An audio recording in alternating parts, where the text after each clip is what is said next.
How to fix Messenger floating video call not working on Android. Hello everyone, welcome to this channel. I'm Emily and I'm here to help you out today. So without any delay, let's get started. So first of all, make sure you have stable Wi-Fi connection on your device. After that, launch the Play Store application and search for Messenger application over here. Just to make sure you have an updated version of application. So here you can see there's no option of update, which means we have the latest version of Messenger application. So we're going to go back and launch the settings application on our device.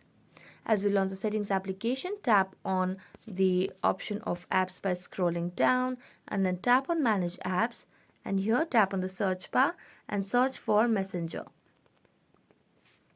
Then tap on the application and here you can see the option of clear data. So just tap on clear data and here you can clear the cache. After that, you can just relaunch the application and this might help you fix the issue. So thank you so much for watching this video. See you next time.